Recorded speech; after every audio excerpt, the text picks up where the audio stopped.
আসসালামু আলাইকুম। আজকে আপনাদের সাথে হাতে মেখে খুব সহজে মজাদার একটা গরুর মাংস রান্নার রেসিপি শেয়ার করব। সেদিন ইফতারে খিচুড়ি দিয়ে খাওয়ার জন্য এইভাবে হাতে মেখে গরুর মাংসটা রান্না করেছিলাম, আর খেয়ে সবাই এত বেশি প্রশংসা করেছে, তো ভাবলাম রেসিপিটা আপনাদের সাথে শেয়ার করি। এর জন্য শুরুতে এখানে 1 কেজি পরিমাণ গরুর গোস্ত খুব ভালো করে ধুয়ে পানিটা ঝরিয়ে নিয়েছি। প্রথমে গোস্তটাতে 1 চামচ পরিমাণ হলুদের গুঁড়া, 2 চামচ পরিমাণ শুকনো মরিচের গুঁড়া, 2 চামচ পরিমাণ ধনিয়ার গুঁড়া দিয়ে দিলাম। এরপর দিয়ে দিলাম 1 চামচ পরিমাণ ভাজা জিরার গুঁড়া, স্বাদ মতো লবণ। আর এখানে কিন্তু মরিচের গুঁড়াটা একটু বাড়িয়ে কমিয়ে দেওয়া যাবে, যে যেরকম ঝাল খেতে পছন্দ করেন। তো এরপর দিয়ে দিলাম 1 চামচ পরিমাণ আদা বাটা, 1 চামচ পরিমাণ রসুন বাটা। এরপর দিয়ে দিচ্ছি পেঁয়াজের কুচি। এখানে আমি 4-5টা মিডিয়াম সাইজের পেঁয়াজের কুচি দিয়েছি। এরপর এখানে পরিমাণ মতো সরিষার তেল দিয়ে সবগুলো হাত দিয়ে খুব ভালো করে মেখে নিব।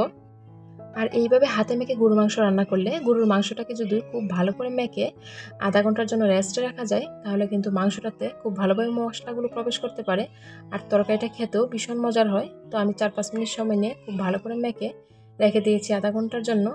এখন চলে আসলাম আধা ঘন্টা পর। গরুর মাংসটা রান্না করে নেওয়ার জন্য শুরুতে চুলায় একটা প্যান বসিয়ে পরিমাণ মতো সরিষার তেল দিয়ে দিলাম। এরপর দিয়ে দিলাম 2টা মিডিয়াম সাইজের পেঁয়াজের কুচি। পেঁয়াজ কুচিটাকে কিছুটা নেড়েচেড়ে ভেজে নিচ্ছি। এরপর দিয়ে দিচ্ছি এখানে কিছু গোটা গরম মশলা। গোটা গরম মশলার মধ্যে এলাচি, দারচিনি, তেজপাতা, গোলমরিচ ও কয়েকটা লং দিয়েছি। গোটা গরম মশলাটা দেওয়ার পর পেঁয়াজ কুচিটাকে আবারও একটু নেড়েচেড়ে ভেজে নিচ্ছি। তো যখন পেঁয়াজ কুচিটা ভাজতে ভাজতে একটু নরম হয়ে যাবে, তখনই আমি এখানে ম্যারিনেট করে রাখা মাংসটা দিয়ে দিব। মাংসটা দেওয়ার পর মাংস যে বোলটাতে রেখেছিলাম, বোলটা ধুয়ে অল্প একটু পানি দিয়ে দিলাম। পানিটা দিয়ে সব কিছু আবার খুব ভালো করে নেড়েচেড়ে মিশিয়ে দিচ্ছি।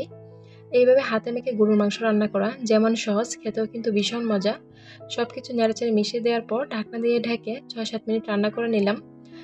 6-7 মিনিট পর ঢাকনাটা তুলে সব কিছু নেড়েচেড়ে দিচ্ছি। এই পর্যায়ে কিন্তু মাংস থেকে পানি ওঠা শুরু হয়েছে।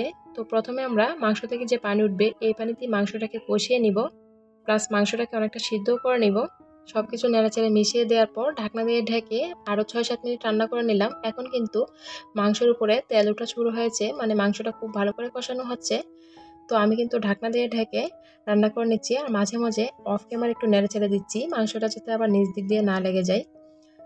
তো মাংসটাকে প্রায় আধা ঘন্টা কষিয়ে নেওয়ার পর এই পর্যায়ে দেখুন মাংস থেকে যে পানি ছিল, পানিটা সবটাই টেনে গেছে, আর মাংসটাও প্রায় 70% সিদ্ধ হয়ে গেছে। তো এখন আমি এখানে কিছু সিদ্ধ করে রাখা আলু দিয়ে দিচ্ছি। আর আজকের গরুর মাংস রান্নায় আমি এখানে ছোট যে দেশি গুল আলুগুলো ছিল, ওই আলুগুলো দিয়েছি। এই গুল আলুগুলো দিয়ে গরুর মাংস রান্না করলে খেতে অনেক বেশি মজার হয়।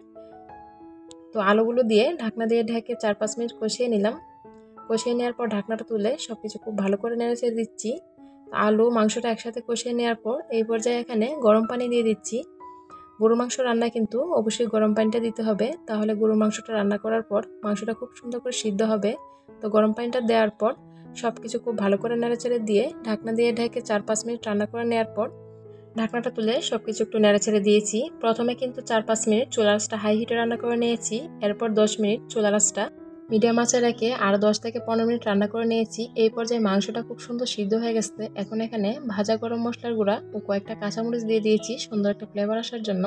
যে কোনো ধরনের মাংস রান্নায় নামানোর আগে গরম মশলার গুঁড়ো কাঁচামরিচ দিলে খুব সুন্দর একটা ফ্লেভার পাওয়া যায় তরকারিতে। এরপর ঢাকনা দিয়ে ঢেকে চুলার আঁচটা কমিয়ে 4-5 মিনিটের জন্য দমে রেখে দিলাম। তো 4-5 মিনিট পর তরকারিটা চুলা থেকে নামিয়ে গরম গরমে একটা বাটিতে সার্ভ করে নিচ্ছি। তো আমার গরুর মাংস তরকারির কালারটা দেখুন কতটা সুন্দর হয়েছে। তো আশা করছি আমার আজকের এই সহজে গরুর মাংস রান্নার রেসিপি আপনাদের ভালো লেগেছে। আজকের গরুর মাংস তরকারিটা আমি খিচুড়ি দিয়ে সার্ভ করেছি। তো রেসিপি ভালো লাগলে চ্যানেল সাবস্ক্রাইব করার অনুরোধ রইল। আজকের ভিডিওটি এখানে শেষ করছি। সবাই ভালো থাকবেন। আল্লাহ হাফেজ।